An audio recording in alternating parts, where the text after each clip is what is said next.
रोम जल रहा था तो नीरो बांसुरी बजा रहा था। जब बेटियां घसीटी जा रही थी, पीटी जा रही थी, रौंदी जा रही थी बूट तले, तब राजा अपना राज्याभिषेक करा रहा था।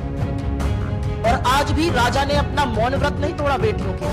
कौन सी उनकी अधूरी राजनीति है जिससे ब्रजभूषण शरण सिंह का संरक्षण खुद देश के प्रधानमंत्री कर रहे हैं? लाल किले की प्राचीर से महिला सम्मान की बात करते हैं और संरक्षण हमेशा आरोपियों का करते हैं। तो हिम्मत है, दुष्टता देखिए आप। हमारे देश की बेटियां पीटी गई, लाठियां बरसाई गई, रौंदा गया बूटों के तले, और स्मृति ईरानी अगले दिन कहती है 9 साल, नारी शक्ति के 9 साल। जैसे द्रौपदी को घसीटा गया था और उसकी कीमत सिर्फ धृतराष्ट्र ने नहीं चुकाई थी, उसकी कीमत उसके पूरे वंश और उस पूरी सदी ने चुकाई थी। आज भी ये बेटियां हैं, इनको घसीटा जा रहा है और आंख पर पट्टी बांधे हुए आज भी एक राजा मौन धारण किए हुए है। कि अब से कुछ देर पहले गंगा के घाट पर अपने मेडल बहाने के लिए इस देश की सबसे होनहार बेटियां, वो वीरांगनाएं, वो सितारे हिंद जिनको कहा जाता है, वो गंगा के तट पर बैठी थी।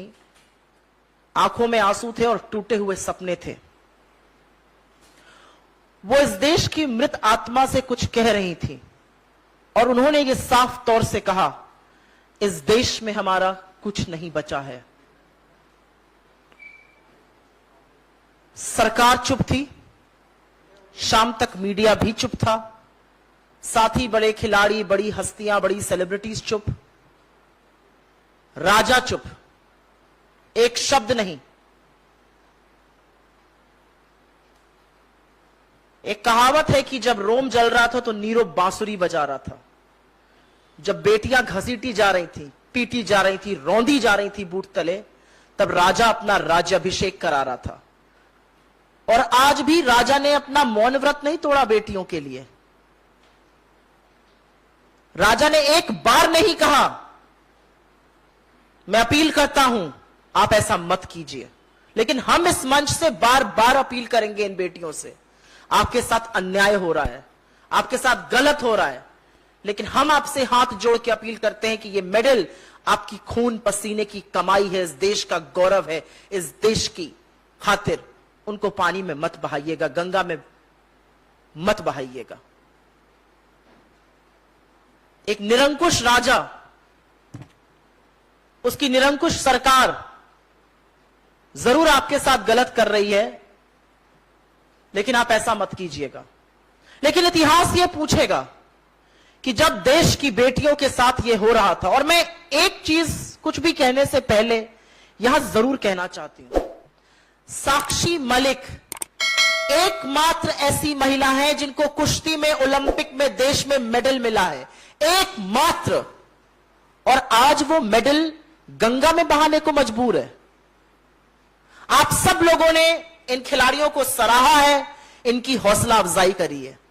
सोचिए एक बार, मुझे अगर याद है तो वो दिन था 18 अगस्त 2016 का वो दिन, जब साक्षी मलिक जीती थी और जब वो उत्साह से तिरंगे में लिपटी हुई, आंखों में खुशी के आंसू लिए अपने कोच के साथ खुशी मना रही थी। मेरे अभी भी बोलते हुए रोंगटे खड़े हो जाते हैं। हम सब की शायद गले रूंध गए थे, हम सबका सिर और हमारा मान बढ़ाने का काम किया था साक्षी मलिक ने। 18 अगस्त 2016। आज वो साक्षी मलिक हर की पौड़ी पे बैठी है अपने मेडल बहाने के लिए, क्योंकि एक निरंकुश सरकार उनके साथी खिलाड़ियों की मांग नहीं सुनना चाहती है। अगर यह समाज मुर्दा नहीं है, अगर इस सरकार की आत्मा मृत नहीं है, अगर प्रधानमंत्री तानाशाह और राजा नहीं बन चुका है, तो यह क्या है?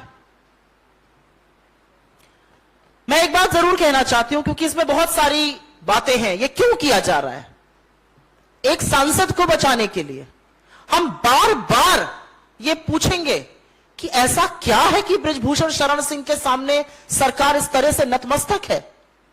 गंभीर आरोप लगे हैं, पॉक्सो तक का आरोप लगा है। आप हटिए अपने पद से, जांच होने दीजिए और फिर पद पर वापसी करिएगा। ऐसा कौन सा मोह है प्रधानमंत्री मोदी का और गृह मंत्री अमित शाह का ब्रजभूषण शरण सिंह से? कौन सी उनकी अंदरूनी राजनीति है जिससे ब्रजभूषण शरण सिंह का संरक्षण खुद देश के प्रधानमंत्री कर रहे हैं? लाल किले की प्राचीर से महिला सम्मान की बात करते हैं और संरक्षण हमेशा आरोपियों का करते हैं। हम क्यों ना ये कहें कि ये बेटी विरोधी सरकार है। वो बेटी चाहे इस देश की सबसे होनहार खिलाड़ी हो या इस देश की महामहिम राष्ट्रपति, हर बार बेटियों के खिलाफ खड़े हुए ये क्यों पाए जाते हैं? क्यों मोदी जी आज अपनी चुप्पी तोड़कर एक अपील नहीं कर पाए इन बेटियों से? क्यों मोदी जी न्याय की गुहार लगाती हुई बेटियों को यह विश्वास, यह ढांढस नहीं बंधा पाते कि आपके साथ न्याय होगा?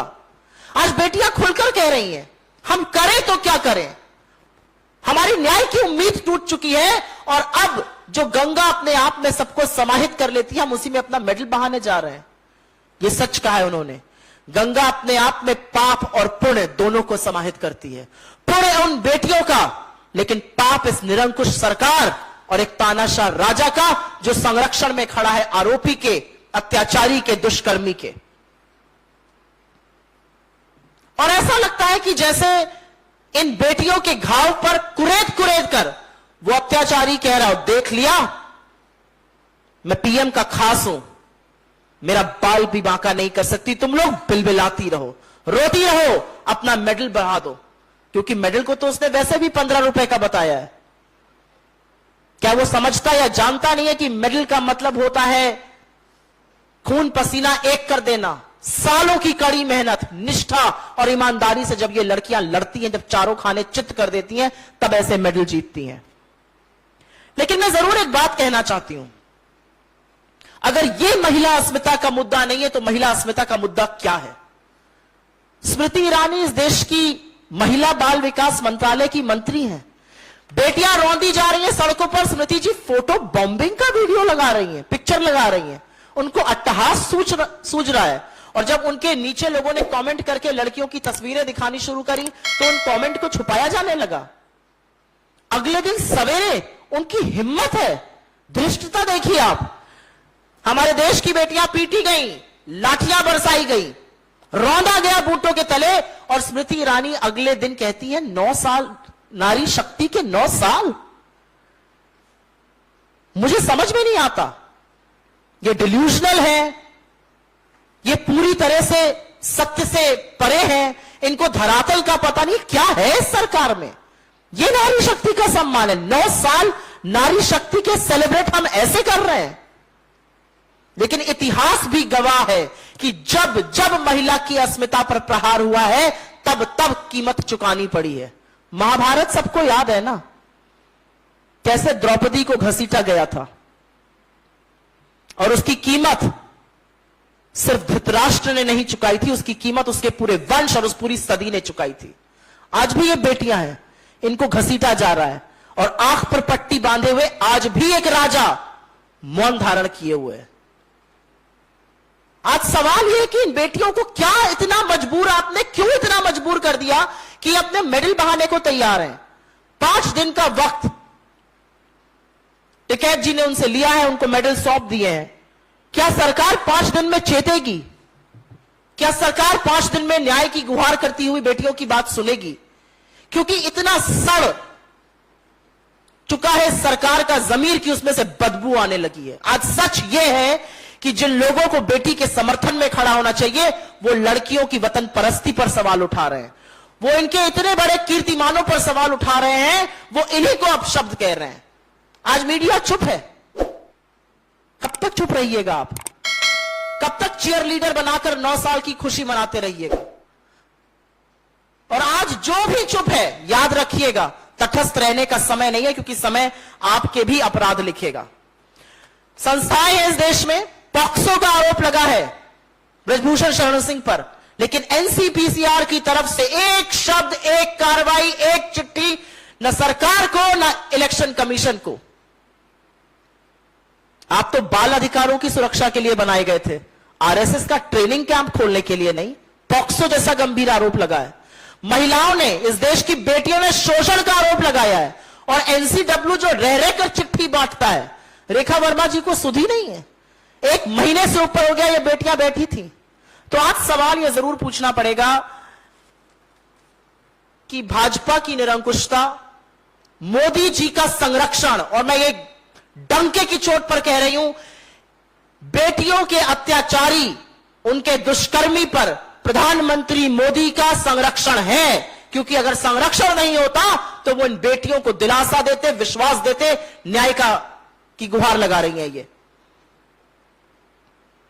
हम सिर्फ ये कहना चाहते हैं इन बेटियों को इस मंच से, ऐसा कोई कदम मत उठाइएगा जो आपके कीर्तिमानों को समाप्त करे, क्योंकि आपने इस देश का सीना गर्व से चौड़ा किया है।